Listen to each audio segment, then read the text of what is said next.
Hi everyone, today is Monday, October 5th. My name is Will, and these are my thoughts.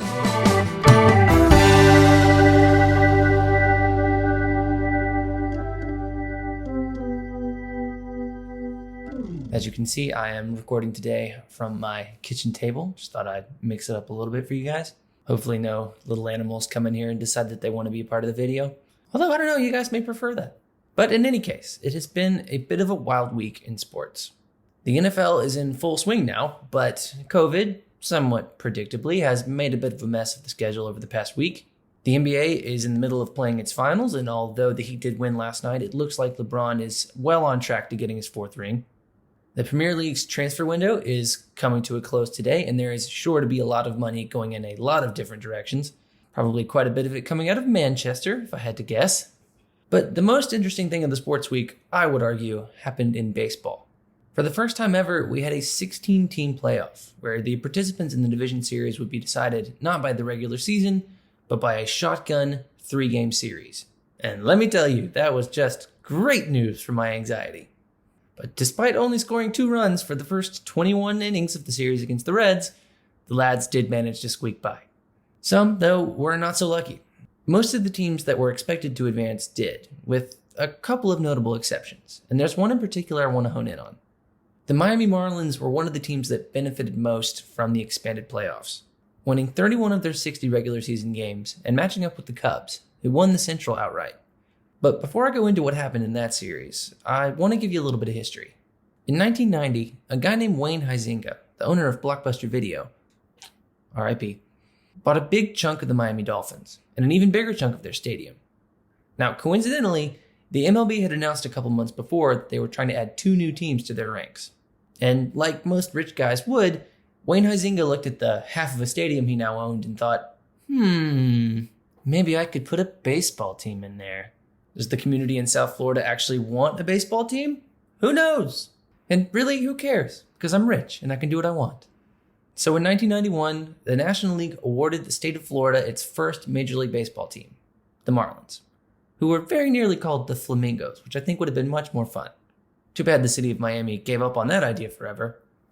The Marlins played their first full season in 1993, which, if you'll remember, was just a fantastic time to be starting a Major League Baseball franchise. And although they were pretty terrible, in typical Marlins fashion, they had a pretty solid underlying core beneath all that terribleness. Guys like Trevor Hoffman, Benito Santiago, Rob Nin, and Gary Sheffield were all a part of the baby Marlins. And they kept being bad for a couple of years, but those young guys kept improving. And after a pretty respectable 80-win season in 1996, Wayne Huizenga decided that it was time to double down and start making some blockbuster moves.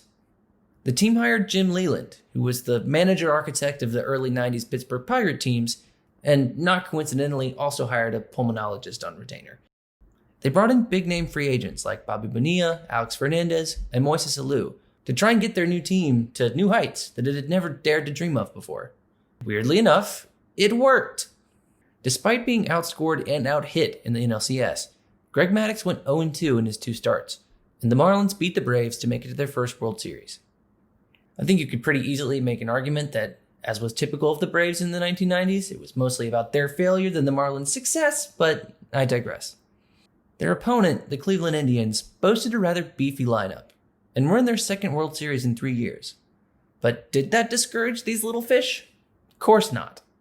They won in 7 games, thanks to a walk-off base hit by Edgar Renteria. Not even a decade into their existence, the Marlins had their first World Series. And their young core made it seem like they could be headed for a lot more. If they played their cards right, they might end up forming one of the most unlikely dynasties the sport had ever seen. But did that happen? No, it did not. Because they traded everyone. Bobby Bonilla, gone. Gary Sheffield, out of there. Ace pitcher Kevin Brown, traded to the Padres. Even Charles Johnson, the team's first draft pick ever, from the University of Miami, wasn't safe. It was a move that drove the young fan base for this young team absolutely insane and permanently damaged their relationship with Huizenga. But that was fine with him because less than a year later, he sold the team, and the Marlins became the first team to ever lose 100 games in the season directly after winning the World Series.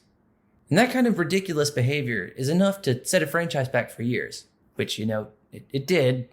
But with the degree to which it hurt them, you'd think that the Marlins front office would have spent a lot more time and effort trying to make sure something like that never happened again. But they didn't. And it did. The World Series in 2003 was possibly even more unlikely than the first one, but with the same basic formula. Big money free agent signings like Pudge Rodriguez were supplemented by talented young superstars like Josh Beckett and Miguel Cabrera. And then they traded all of them. Again. The Florida Marlins, kind of by accident, have made a habit of building their teams the sustainable way, of doing it right, and then immediately turning around and doing it wrong. They tried it again in 2012, signing Jose Reyes, Heath Bell, and Mark Burley to play in their new stadium. But this time it didn't work. All of those guys had new homes soon, and when the players they got back in the trades developed into good players themselves, they just traded them too. The cycle has just continued up until now, when the talent that they've held on to, for now anyway, has actually been good enough to get them back into the playoffs for the third time. I would argue that there's a lot more Marlins talent on other teams, but, financial losses or whatever.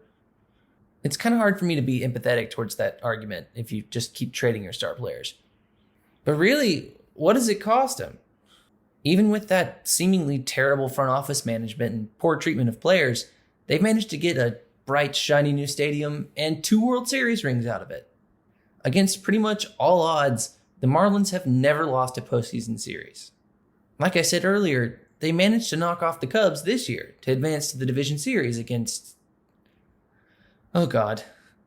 Well, at least we don't have Greg Maddux this time, I guess.